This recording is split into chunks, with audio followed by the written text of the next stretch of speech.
Хар сүнсний цэргүүд. Хар сүнсний цэргүүд хаа сайгүй буюу орон зайгүй тархах чадвартай. Үйл хэргийг нь эзэн ноёлогчдын захирамждоор хийж биелүүлнэ. Хар сүнсний цэргүүд гэдэгт амьтай болон амьгүй бүх эд зүйлс орно. Чагнагч, мэдээлэл дамнуулах эд, амьтан дүртэй, арга ясан дүртэй, өвс цэцэг, навчс, олс, дээс, зэр зэвсгийн дүртэйч байж болдог. Дотор нь аргын зүйлд ойр дүртэй, бэлгийн үйл хэрэгт ойр дүртэй гэж хоёр хуваана. Аргын дүртнүүд дахин хуваагдана. Үүнд хүмүүнд ойр дүртэй, эзэнд ойр дүртэй, эдэнд ойр дүртэй, байгалийн оршихуйд ойр дүртэй, араатанд ойр дүртэй хэмээн хуваагдана.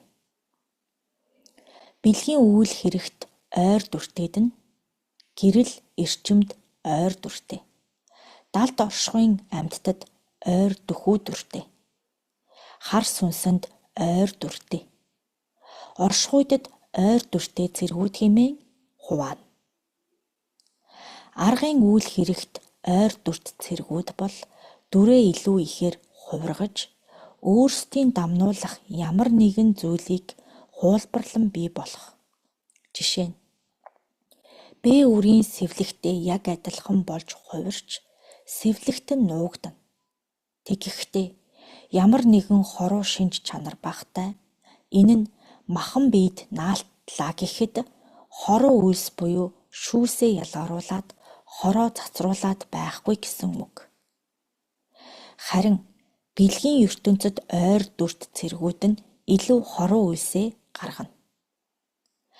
Дайтан тулалтахад гаргууд дүрээ амархан хувиргахгүй. Оршихуйн орон зайгаар нэвтрэн туулж байнгын хөдөлгөөнтэй оршино. Хар хүчнийхэнтэй цагаан хүчнийхэн тулалтахад бэлэг дүртнүүд дайн тулаанд илүү ордог. Яагаад ийм өөр дүртэй байгаа юм бол буурлаа. Өөрсдийн хийж дүүргэх үйлсээрээ ялгагдана. Аргын дүрд дөхүү дүртнүүд нь хүмүүн биед оршин тогтоод өвчин шаналлыг бий болгох, гай ланчигт үлсийг үүсгэх нөхцөлийг бий болгоно. Харин бэлэг талд дүхэм дүртэй цэргүүд бол ихэвчлэн орон зайд оршино. Өөрөөр хэлбэл хөх, цагаан, гэрлийн орон зай, засахуйн болон устдахуйн ертөнц гэх мэт орон зайд илүүтэй оршиж, нартад бол хүмүүний амийг хороох үйлийг гардан дүүргэнэ. Арга дүрийн цэргүүд нь бүрдлийг бий болгодог бол бэлэг дүрийн цэргүүд харийн дарлалуудыг бий болгодог. Хаа сайгүй, орон зайгүй тархах чадвартай гэхээр нүх сүв бүхэнд байгаа гэж ойлгож болох уу буурлаа.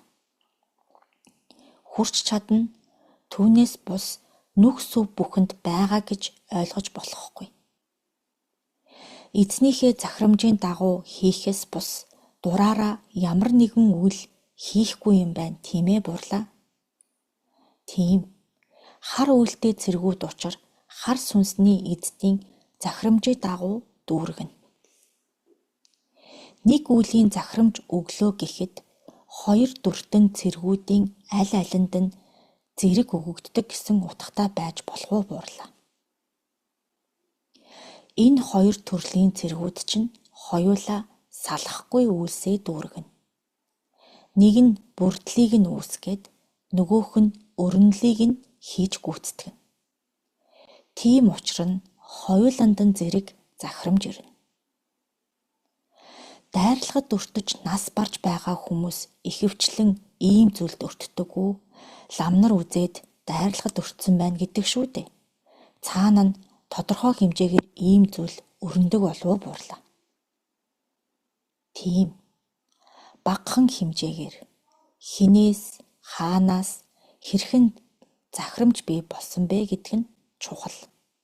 Жишээ нь Б үр ямар нэгэн буруу үйлийг хийгээд байвал Түүнд эрлэг өгөхөд сануулга өгөхийн тулд хар муу сүнсний цэргүүдэд захирамж өгөөд тэднэр үйлдвэрлэх нь байна. Дараагийн нэг захирамж нь хүчит хар сүнс өөрийн орон зайгаа эзлэхийн тулд цэргүүддээ захирамж өгнө. Үүний тулд Б үр дээр арга дүртнүүд нь бууж, бүх сайн эрчмийг нь сороод, махан биеийг нь тэнхээ тамирыг сулдайх үед түүн рүү бэлэг дүртэн цэргүүдийг явуулж, амьдарч буй гэр, орон зайг бүхэлд нь эзэгнэх үед захирамжаа буулгасан эзэн хар сүнс нь өөрөө очиж тэр орон зайг нь өөрийн болгон ноёлно. Мөн эдгээр нь хорыг ялгаруулна, эсвэл цагааныхантай дайтан чиглэнэ. Эндээс багцаалдаад нэг эзэн хар сүнс ойролцоогоор хэдэн цэрэгтэй байж болох вэ гэвэл нэг эзэн хар сүнс 2 буман цэрэгтэй байж болно. Нэг хаан хар сүнс түмэн цэрэгтэй байж болно. Аргын дүрд ойр цэрэг гэхээр аргын ертөнцийн ямар нэгэн амьтан хүмүүн эд зүйлийн дүртэй байна гэсэн утгаар хэлээд байна уу бурлаа. Арга ертөнц дээр оршин тогтнож буй эд зүйлс болоод амьтаа бүхэнтэй ойр дүртэй. 2 төрлийн цэргүүдийн аль нэгийг нь илүү гэж болох уу бурлаа. Болноо. Аргынх нь бүрдлийг бий болгох ба бага үйлдэн. Бэлгийнх нь илүү хүчрхэг үйлдэл байдаг. Цэргүүдийг хаанаас дагуулж ирдэг юм бэ? Цэргүүд байдаг оршихуй нь хаана байдаг бол бурлаа. Цэргүүдийг хариуцах сүнс нь өөрөө бий болгоно. Амьлуулсан эдийн амийг тасдаж, эсвэл ямар нэгэн шавж амьтныг хүмүүнээр алуулж цэргүүдийнхээ амийг гарган ирж болдог. Өөрсдөө бий болгох эсвэл аль нэг оршихуйгаас гуйн авах гэсэн 2 арга ухаанаар үүснэ. Эхний аргаар бий болгохдоо нэг эзэн хар сүнс байлаа гэхэд нэг үр дээр очин удирдан залж ямар нэгэн бага төрөлтнийг алуулах эсвэл хөнөөлт хортой үйлсийг ихээр хийлгээд байхаар тэр үрийн биеэр дамнан хар муу эрчим ялгарам бий болно доо. Түүнийг нь эзэн хар сүнс аваад тасалсан амийг нь цэргийнхээ ам болгоод өөртөө хураан нөөцөлж сорж авсан эрчмүүдээр бүрдүүлээд түүндээ ямар хэлбэр дүртэй, ямар үйлдэл цэргийг бий болгох вэ гэдэг дээр тоосонцроо өөрөө бүтээн үүсгэх замаар цэргүүдийг бий болгоно. Гуйж авах оршихуй гэвэл хар ертөнцийн өөрсдийн дайчид цэргүүдийг зэхэн бэлддэг оршихуйн орон зайнууд байдаг. Ширэнгэн ойдын хар орон зайдад ихэвчлэн оршино. Мөн бохир заваан хараалтай эсвэл гүйдэлтэй гэгч хүмүүсийн айцаар эрцэмждэг орон зайдад бий. Хүмүүний амийг таслалаа гэвэл амийг нь аваад хүмүүн дүртэй цэрэг байх нь байна. Тийм үү бурлаа. Тийм. Гэхдээ хүмүүний химийг тэгж цэрэг болгодоггүй. Дандаа бага амьтдын химийг ашигладаг. Хорон сэтгэлийг төрүүлж бага амьтдыг хорсолтойгоор алуулаад ам сүнсийг нь булаан олзож байж цэргээ үүсгэнэ. Түүнээс бус нэг ялааг алуулчаад амиар нь цэрэг үүсгэж дөнгөхгүй. Тоосонцроо өөрөө бүрдүүлэн бий болгох гэдгийг сайн ойлгохгүй байна бурлаа. Жишээ нь цэрэг амиллаа гэж үзэхэд ямар атгах сэтгэлтэй байх вэ? Ямар хорлонт үйлтэй байх вэ? Ямар хар эрчмээр тэтгэгдэж түүнийг өөрөө хэрхэн хувирган орших вэ? Яаж сайн орон зайг мөхөх чадвартай байх вэ гэдгийг эзэн хар сүнс мэдэн өөрийнхөө эрчмээс хугаслан аваад буюу өвгөд бид ямар нэгэн эдийг өрсөд амьлуулан шившиж өгдөг шиг эрчмийн тоосонцор дотор нь дээр хэлсэн зүйлс бүхнийг тунгаан шингээдэг.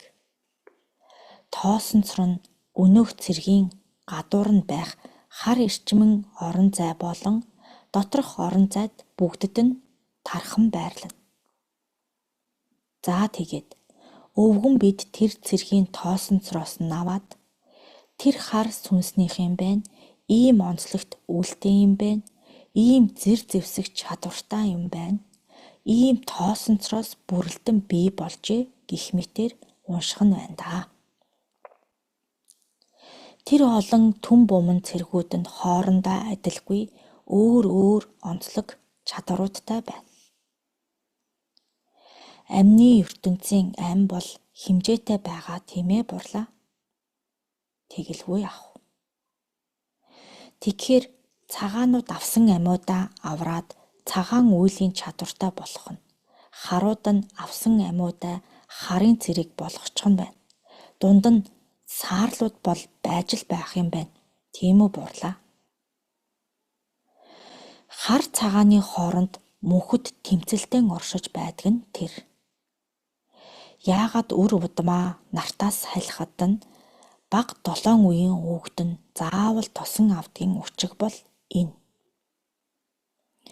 Ямар нэгэн хар мөн сүнсэнд бариулахгүй тулд завсрын оршихуйд үлдээхгүй тулд өөр хар мууд эзлүүлэхгүй тулд өвгд нь үрсээ яг халих буюу махан биеэс сүнс нь гарах үед толгоон орой дээр нь оршин хин хэрхэн гашуудан буйг үзээд сүнсийг нь аван мордно. Хар муу цэргүүд хар юутантай байдаг болов бурлаа. Бүгд хар майхавч, хар нөмрөг, хар юутантай, хар зэр зэвсэг эдлэлтэй байхгүй. Тэдгээр нь өнгийн эрчмүүдтэй бөгөөд тоосонцороосоо хамаарад эрчим нь үүснэ.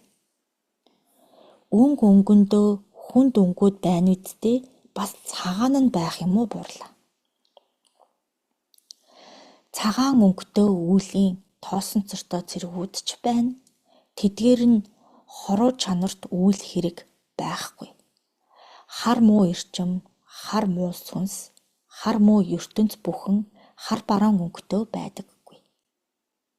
Хар болон цагаан сүнсүүд гэдэг нь хийж дүүргдэг үйлийг нь хар цагаан гэж хуваагаад байна.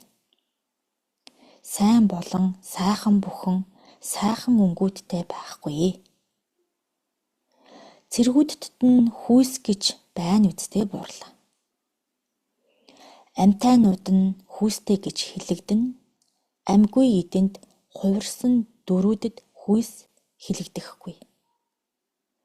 Цэргүүд нь дотроо эр им хүйсгүй буюу үл мэдэгдэх гэж ялгагдана. Хүйсгүй нь цааш хуваагдан өрчихгүйгээр тоосонцрын сүлэлдийн дундаас бий болно. Эрен давмгайлан, эмэн давмгайлан, эсвэл эцгээ дурайн, эхээ дурайн, бүр шин төрөл гэх мэтээр 5 төрлөөр үүсдэг. Замбраагүй үрждэг байхны бодвол бас тодорхой хэмжээнд барьдаг байлгүйтэй бурлаа. Нэг нь үүсэн бий болохын тулд нөгөөх нь заавал мөхөж байх учиртай. Тоонд баригддаг хязгаар байх уу бурлаа. Хязгаартай гэж хэлэгдэхээс илүүтэй эрчимтэй захирагдана. Тэдгээр нь та нар шиг хэдэн сараар тээхгүй. Дор нь нахиалан бий болгоно. Энд нэг нь нахиалан бий болж байхад тэнд хоорондоо тэмцэлжид байдаг. Хар сүнсний хаан байлаа гэж бодоход хийх үйлийнх нь цар хүрээнээс хамааруулан цэргийнх нь тоог нэг төмч юм уу заагаад өгчих юм байна. Тийм ээ.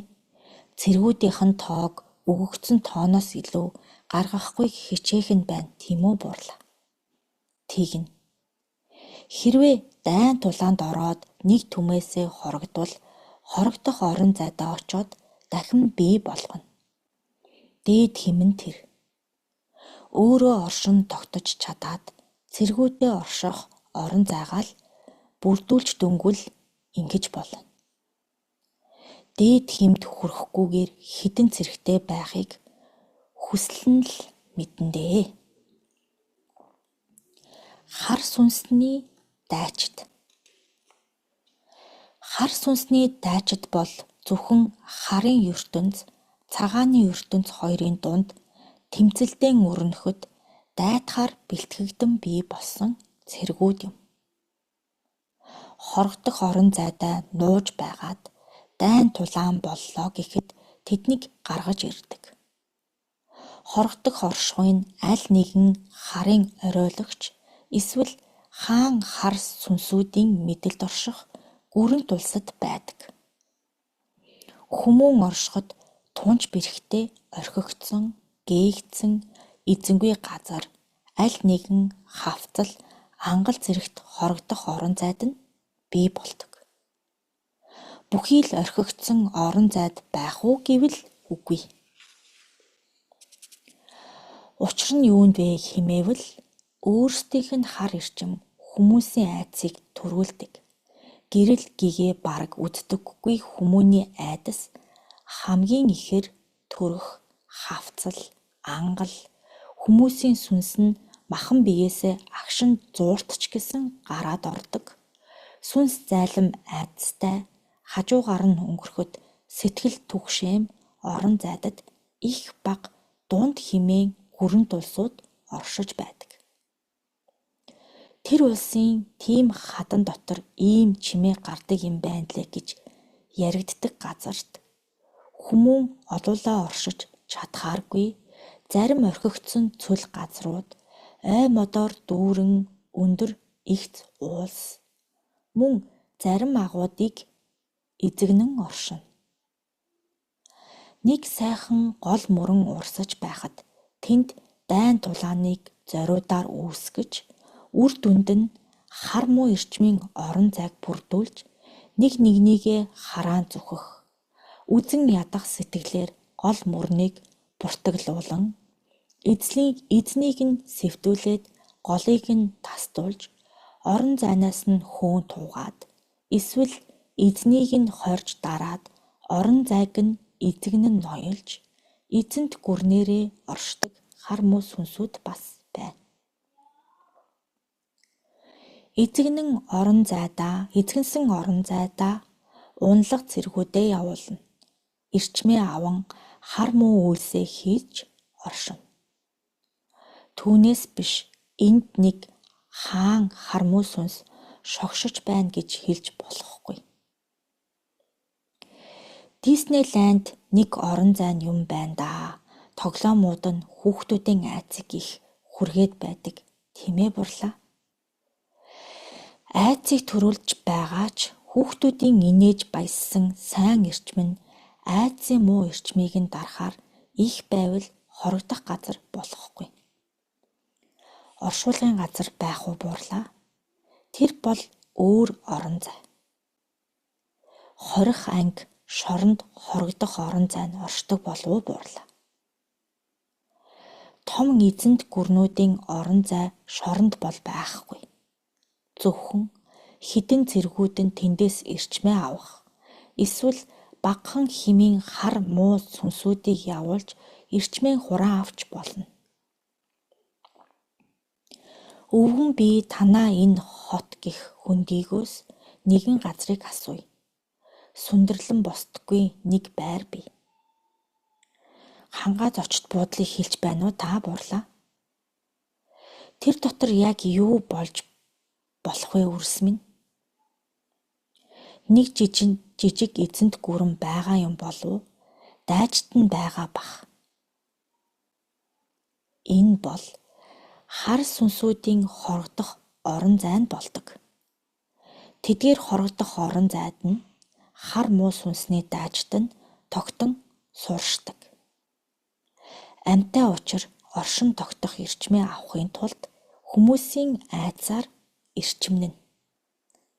Уналгуудаа явуулж ойрхон буй орон зайдыг буртаглуулан дагуулж хар муу эрчмийг бий болгох өргөө орон зайдыг үүсгэдэг. Энэ даажид нь цэргүүдээс илүү эрх мэдэлтэй юу буурлаа. Эрх мэдэлтэй гэхээсээ илүү хүчтэй гэгдэнэ. Эзэгнэх орон зай нь хамаагүй том. Шаардлагатай үед тэндээсээ гаран ирдэг. Энэ даажид ойр зуурын өргөөд рүү халдаж орон зайгаа тэлдэг. Эдгээрийг захиран оршдог, дайн тулаанд сэрээдэг сүнс бас бий. Тулаанууд нь хаана болох вэ буурлаа. Хар цагаан хоёр ертөнцийн эрчмийн хийгээд далд ертөнцийн дайн хаана өрнөх вэ гэвэл хүмүүний орших орон зайгаас хол зэлүүд нутаг усанд тулаан өрнөнө. Суурин газарт өрнөвөл дайны хоруудад эгэл өрс өртөж мэднэ. Тиймээс дайн тулаан өрнөхөөргүй орон зайд ихэвчлэн нуугдан оршино. Хүмүүс ихээр оршдог орон зайнууд хаана байна вэ? Тэнд хүмүүсээр халахвч хийн нуугдах гэж оролддог. Хар цагааны тулаан дуусахад хорогдох газарт нь буцаагаад унтуулчих уу буурлаа. Эсэн мэнд олзлогдоогүй үлдсэн дайчид нь хорогдох орон зайдаа очино. Баригдснууд нь эрлэг тамд хүргэгдэн эрчмийн задралд орно. Тамлуулна, хорлогдно, туршилтад орно. Туршилт хийхдээ ямар шинэ хүч дотор нь байна вэ? Түүнээс ямар эрчмийг бий болгож хаашаа дамнуулж болохоор байна вэ? Тамийн өвгдөд хэрэгтэй хор байвал хорыг нь авахын тулд задлана.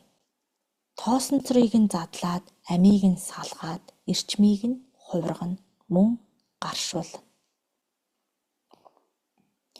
Эдгээрийг хизээ хэн бүтээсэн бэ буурлаа. Өдгөөгөөс 1 буман жилийн өмнөөс эхлэн бүтээн бий болгосон юм. Тэр сүндэрлэгддэггүй барилгыг хэн нэгэн авлаа гэж бодъё. Барьж босгоод дотор нь үйл ажиллагаа явуулбал яах вэ? Тэнд хорогдож байгаа дайчид нь яах вэ буурлаа. Олзлон барьж аван устгахаас нааш тэдгээр нь тэнд байж л байна. Зэрэгцээд л оршоод байх хэрэггүй буурлаа. Эрчмээ сороод л дотор нь байгаа хүмүүсийг самууруулад л бүтээх гэж байсан ажил үйлсийг бүгдийг нь хаагаад үйлсийг нь хаасан учир хүмүүс нь уур уцаартай болоход 13 аашийг нь гархан илтвлүүлээд хар эрчмийг улам бүр дэлгэн гаргуулад л байх болно. Тэр барилгын ойр орчимд олон айл албан байгууллагууд байдаг шүү дээ. Ойр орчныхонд хүмүүст нөлөөлөх болов уу буурлаа. Түрүүн дайлдснаар хорогдох орон зай нь бүрдсэн бол хар муу эрчмийг гаргах орон зайдыг улам бий болгоно. Унтаж байсан ч тэдэнд эрчим хэрэгтэй бидтэй тийм ээ буурлаа. Тэгэлгүй яах вэ? Тэднээс айсан хүмүүсийн айдсаар нь унтаж байсан ч хооллоод л байж байх юм байна. Тийм үү? Тийм ээ. Хэрвээ хүмүүн айхаа болчихвол яах вэ? Тэгвэл өөрсдийнхөө уналгууд цэргүүдээ явуулаад эрчмээ хураагаад л авчихна. Дайчдыг нь нойрсож байхад оролдохгүй байвал тэд яахчгүй. Айгаад байвал ялгарах хар эрчмийг нь сороод л сууж байна. Айдсын эрчим бол өөрөө асгаран гардаг эрчим. Айдас төрүүлдэг орон зайг л мартах хэрэгтэй. Айгаагүй мэт дүр үзүүлсэн ч айдсын эрчим нь гарч байдаг. Манад дайчдын хорогдсон хид хідэн өргөө бий. Бас хар муу сүнсний ноёлогчдын орон зайдаж бий. Хорогдох орон зайгаа тэд хамгаалах болов буурлаа. хорогдох өргөөгөө тэд хамгаална. Жишээ нь хавцал, ангал байлаа гэхэд өөрсдөөс нь гарах хар ирчмээрээ тэнд хэнийг ч ойртуулахгүй байхаар хамгаална. Орон зайныхан дундуур гол мөрөн урсах гээд байвал түүнийг урсгахгүй тулд татрааж эзнийг нь хороохыг оролдоно. Сайн эрчмүүд хуралдах гээд байвал хаанаас бүрэлдэн бий болох гээд байна вэ гэдгийг олж нэгэн өргөөнд нуугдан хурлаа гэхэд ойр орчимд нь буй сайн эрчмийг ялгаруулагч зүйлийг мууд нь хувиргуулах гэж үзнэ. Тэр өргөөнд байгаа үрсийг хар мууд хөтлөн элдвийг бодуулж уруу татна. Оросын холбооны улсад ийм хорогдох газар ойгоор их байдаг юм шигээ. Орон зайд тэлсээр ойролцох тосготын хүмүүсийг хүртэл зүгээр байлгадаггүй юм шиг санагдсан. Улс орон бүрт ариун байна даа. Жихүүцлийн болоод жихүүцсийн эрчимтэй төс эрчим тэдгээр хорогдох орон зайдад их байна. Энэ хоёр эрчим ойролцоо хэдий ч бас ялгаатай. Өвгөн бие үрсээс асууя. Эрс гэж ямар хүйсийг хилээд байна вэ? Манин гэдэг шиг эр ба эм хүйсийн хам шинжтэй байхыг хэлж байгаа байх. Ингэхэд манин хүмүүс төрдөг нь ямар учиртай вэ? Төрөлхийн бус олдмол байх уу буурлаа? Үгүй. Удмын генийн сангийн гэмтэл үү? Үгүй. Тэгвэл ямар айлд ямар ээж аавын дундаас төрж байна вэ? Түүнд бол эхлээд үүлийн үрийн хууль яригдаж, дараа нь бүрэлдэхүүн хууль, сүнсний хууль гэх мэт хэд хэдэн хуулиуд яригдана. Бас одоо байна. Тэр хүмүүсийг бодохоор сэтгэл өвдөөд байдаг юм аа буурлаа. Үүнээс гадна өндөр нуруутны өвчин гэж бас бий. Удамшлын өвчнүүд дотор олон зүйлс бий. Дайчид юм чин зэр зэвсэгтэйгээ сэрэх байлгүй дээ. Хоруу чанар, эрдэм ухаан нь ойлгомжтой. Гэхдээ тэд нар өөрсдийн зэр зэвсэг хуйг дуулга өмсгөл зүсгэлтэй бидтэй бурлаа. Дайчдад бол тэдгээр нь тэгж ариун үйлчлэхгүй. Хар цагаан дайчид эрчмээрээ шид хүчээрээ тулалдана. Дайчдын цэргүүдэн зэр зэвсэг зүүсгэлтэй байх нь их бөгөөд хүчин өгсдөх үед араас нь дайчид гач ирдэг. Тэдгээр цэргүүдийн дотор 5 гартаа олон дүртэй хуйг дуулахтаач байх ба тэдгээр нь дайнд тэргүүлэн ордог. Ийм нэг ойлголтын байгааг зөв бурууг нь айлдаж өгнө үү? Онгод буурлууд эсвэл хар талын дайчид шид хүч ариунтай болох тусмаа зэр зэвсэг хөөх хуйг багтаа гэдэг гих талаар хэлж өгнө үү буурлаа. Аль хэмжээстэд хүрч байна вэ гэдг нь чухал. Тэгж тунгаахаар зэр зэвсэг эд эдлэлүүдийг ариун эдлэхгүй. Харин хувирах дөрүүд нь ошрон. Буурлуудаа буулгасан гэж байгаа хэдий ч зарим улаачид буруудаад байгааг хар сүнсэнд дайруулсан эсвэл харын гар хөл болчихлоо гэж ойлгож болох уу буурлаа. Тэдгээр зарим үрс бол хар муу сүнсний цэргүүд махан биеинд нь орсны илрэл юм. Тэгэхдээ биед ордог нь цэргүүд орж уу, хүрдээр дамандаг нь орж уу, төрхтнүүд үү, үйлдэлтнүүд үү, захирагчд нь уу, үүсгэгчд нь үү гэдгээрээ ялгаатай. Дайчид бол нойрсолтын байдалд оршиж ямар ч хоруу үйлийг хийхгүй. Бэлгийн хүчнийхэнтэй дайтан тулалдах үед шид хүчээ гарган хойноос нь довтлон орж ирнэ. Цэргүүд нь хэдий үед нь дайтах вэ буурлаа. Дайчдын өмнө орж бэлгийн хүчнийхэнтэй дайтан тулалдана. Бэлгийн хүчний зэргүүд бол өөрсдийн аргын төрхтнүүд захирамжит үүлийн дор үйлээ дүүргээд явж байна.